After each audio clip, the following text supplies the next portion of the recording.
안녕하세요. 자유교회 이진우 목사가 보내드리는 아침 묵상입니다. 오늘도 예수 그리스도의 향기를 내는 복된 하루가 되시길 바랍니다. 5월 25일 수요일 아침 묵상입니다. 오늘은 예루살렘에 이르니라는 제목으로 사도행전 21장 17절로 18절의 말씀 묵상합니다.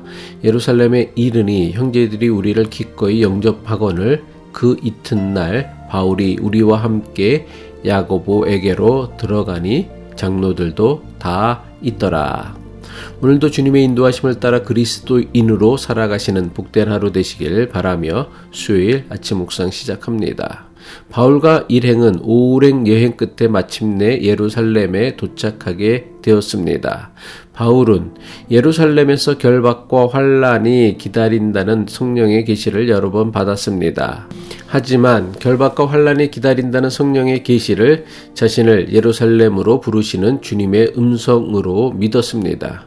바울은 여러 사람의 만류에도 불구하고 죽음을 각오하고 예루살렘에 도착한 것입니다. 바울의 예루살렘 방문은 대략 5년 만에 이루어진 것입니다. 그리고 바울의 이번 예루살렘 방문은 그의 마지막 방문이 되었습니다. 바울은 예루살렘에서 결박당하여 2년 동안 감옥에 갇혔다가 로마로 압송되어 그곳에서 참수형을 당했기 때문입니다. 아무튼 바울이 예루살렘에 도착하자 초대교회 형제들이 바울과 그의 일행을 기쁘게 맞아 주었습니다. 사도행전 21장 17절이죠. 예루살렘에 이르니 형제들이 우리를 기꺼이 영접하거늘. 예루살렘에 도착한 다음 날 바울은 일행들과 함께 예루살렘 교회의 지도자들을 찾아갔습니다. 바울이 만난 예루살렘 교회의 지도자들 가운데 사도행전이 그 이름을 기록한 사람은 야고보였습니다. 사도행전 21장 18절이죠. 그 이튿날 바울이 우리와 함께 야고보에게로 들어가니 장로들도 다 있더라. 여기에 등장하는 야고보는 헤롯 왕에게 참수형을 당해 순교한 예수님의 제자 야고보가 아니라 예수님의 동생이었던 야고보입니다. 예수님의 동생 야고보의 이름이 사도행전에 처음 등장한 것은 사도행전 12장입니다. 야고보를 죽인 헤롯 왕이 베드로도 붙잡아 감옥에 가두고는 죽이려고 했습니다. 하지만 베드로가 참수형을 당하기 전날 밤 주의 사자가 극적으로 그를 감옥에서 구해냈습니다. 감옥에서 나온 베드로는 그 길로 곧장 초대교회 형제들이 함께 모여 자신을 위해 기도하고 있는 마가라 하는 요한의 어머니 마리아의 집으로 갔습니다. 베드로는 마리아의 집에 모여있던 초대교회 형제들에게 자신이 살아난 사실을 야고보와 형제들에게 전해달라고 부탁하고 급히 피신하였습니다. 사도행전 12장 17절 후반부죠. 베드로가 그들에게 손짓하여 조용하게 하고 주께서 자기를 이끌어 옥에서 나오게 하던 일을 말하고 또 야고보와 형제들에게 이 말을 전하라 하고 떠나 다른 곳으로 가니라. 베드로가 자신이 감옥에서 구출된 사실을 야고보에게 전해달라고 부탁했다는 것은 예수님의 동생 야고보가 초대교회의 최고 지도자로 인정받고 있음을 의미합니다.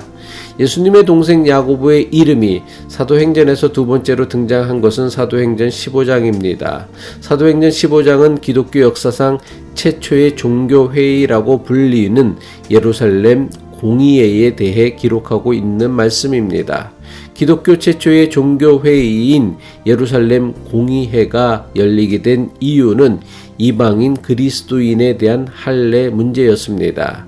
당시 초대교회는 예수를 그리스도라 믿게 된 이방인들도 율법에 따라 할례를 받아야 한다는 주장과 이방인들은 할례를 받지 않아도 된다는 주장으로 교인들 사이에 심각한 갈등이 벌어졌습니다. 이방인 할례 문제로 인해 갈등과 공방 때문에 자칫 초대교회가 분열할 수도 있는 심각한 지경에 이르렀던 것입니다. 초대교회는 이 문제를 해결하기 위해 사도와 장로 그리고 모든 성도가 참여하는 예루살렘 공의회를 열었고 이 회의의 의장을 맡았던 사람이 예수님의 동생 야고보였습니다.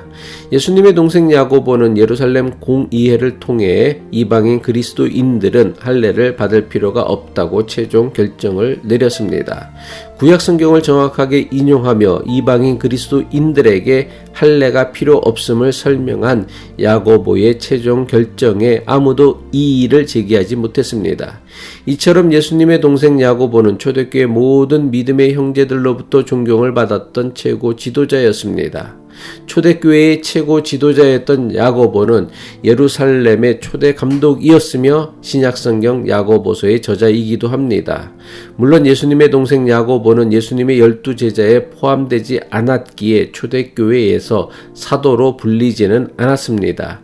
하지만 무엇보다 혈통을 중시하던 유대인들이었기에 초대교회는 예수님의 동생 야고보를 교회의 최고 지도자로 여긴 것입니다. 하지만 여기서 분명히 알아야 할 사실은 예수님의 동생 야고보가 초대교회의 최고 지도자가 된 것은 야고보가 원했기 때문이 아닙니다.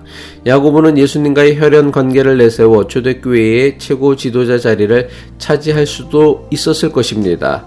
야고보가 원하기만 한다면 혈통을 중요하게 여기는 유대인들에게 예수님과의 혈통을 앞세워 초대교회의 지도자 자리를 차지할 수도 있었을 것입니다.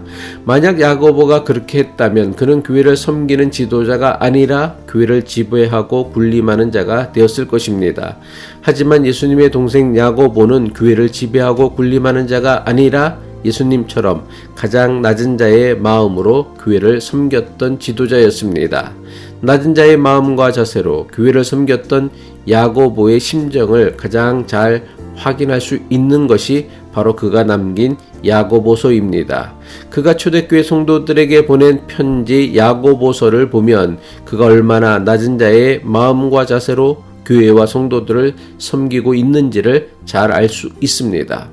죽을 각오를 하고 예루살렘을 찾은 바울이 가장 먼저 야고보를 찾아간 것 역시 바울도 야고보를 교회의 최고 지도자로 존경했음을 보여줍니다.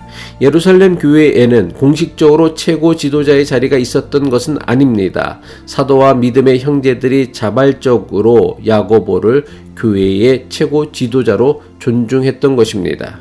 초대교회의 최고 지도자로 인정받았던 야고보는 사도행전 21장을 마지막으로 더는 사도행전에 등장하지는 않습니다. 이것은 이후로 그가 아무런 일도 하지 않았다는 것이 결코 아닙니다. 야고보가 자기의 이름을 드러내고 알리는 일에 아무런 관심이 없었음을 보여주는 것이라고 믿습니다.